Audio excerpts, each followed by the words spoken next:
Não se esqueçam de curtir, compartilhar e se inscrever no canal. E vamos para o vídeo.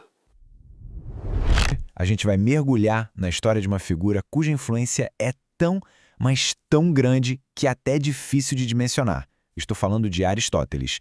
Ele é um dos grandes pilares do pensamento ocidental. Só que o legado dele é bem mais complexo e, de certa forma, irônico do que a maioria das pessoas imagina. E a gente vai entender direitinho o porquê. Para começar, vamos pensar nessa frase, que é um pouco provocadora, mas que resume bem a obra do Aristóteles. Dizem que ele foi um homem renascentista, só que 2000 anos antes de o termo renascença sequer existir. É um jeito bem direto de dizer que a curiosidade e o trabalho dele simplesmente não tinham limites. E não é exagero, não.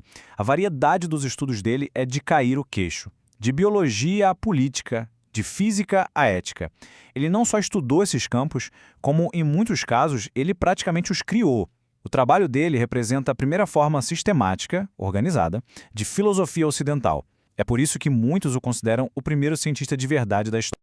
Mas, olha, para a gente entender o método dele, a gente precisa voltar um pouco no tempo, para os anos de formação dele. E para o conflito intelectual que acabou definindo toda a carreira dele, a relação com seu mestre, ninguém menos que Platão.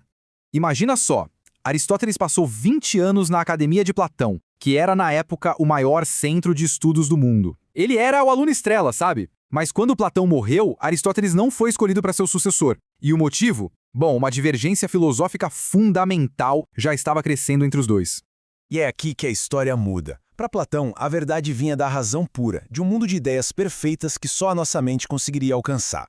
Já o Aristóteles, ele batia o pé que o conhecimento vinha da observação do mundo real, palpável, o mundo que a gente pode tocar e ver. Eram duas visões completamente opostas sobre como a gente entende a realidade. E essa discordância o levou para um caminho totalmente novo. Depois de um tempo na Macedônia, onde, aliás, ele foi tutor de um jovem que entraria para a história como Alexandre o Grande, Aristóteles voltou para Atenas e fundou a própria escola, o Liceu. E foi ali que o seu método científico, ali ele floresceu de verdade. Os seguidores dele ganharam até um apelido bem charmoso, os peripatéticos, que em grego quer dizer aqueles que passeiam. E o motivo é simples. Aristóteles tinha o costume de ensinar enquanto caminhava com seus alunos pelos jardins do Liceu. É uma imagem que ilustra perfeitamente o estilo de ensino dele, prático, engajado e sempre conectado com o mundo ao redor. Essa citação, da obra Meteorologia, mostra bem o poder do método dele. É importante a gente lembrar que ele não tinha nenhum instrumento moderno.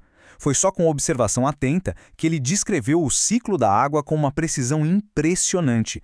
Ele simplesmente olhava para os processos da natureza e registrava tudo.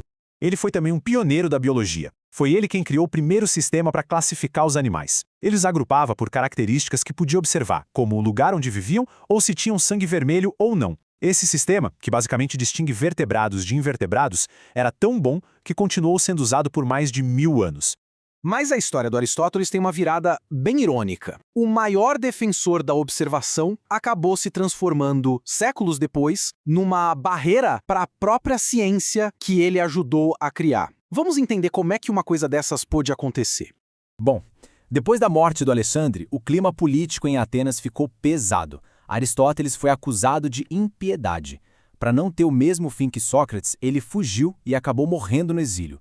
E o mais trágico de tudo, a maior parte da sua obra gigantesca, talvez mais de 200 livros, se perdeu. Só 31 sobreviveram até hoje. Isso nos leva à grande questão do legado dele. Como que o homem que defendia a observação como a fonte da verdade se tornou séculos depois uma autoridade usada para reprimir novas descobertas? É um paradoxo e tanto. O processo foi mais ou menos assim. As obras dele que sobraram foram preservadas e séculos depois, na Idade Média, foram redescobertas. E aí elas foram adotadas pela Igreja Católica como a filosofia oficial. O que eram observações científicas viraram dogmas, verdades incontestáveis. O problema? Quando cientistas como Copérnico e Galileu fizeram novas observações que contradiziam o que Aristóteles tinha escrito, eles não estavam só desafiando um filósofo antigo, eles estavam desafiando a própria autoridade da Igreja. E aqui está a grande e triste ironia. O trabalho de Aristóteles, que foi a primeira grande defesa da ciência baseada em observação, acabou sendo usado para impedir que novas descobertas baseadas, veja só, em observação, fossem aceitas. O método que ele mesmo criou foi congelado e o nome dele passou a representar justamente a autoridade cega que ele tanto combateu. Para a gente fechar, fica essa citação final, que mostra o quão profundo era o pensamento dele. Ele já tinha uma noção do que a gente chama de tempo geológico, a ideia de que a Terra muda em escalas de tempo gigantescas, muito maiores que uma vida humana.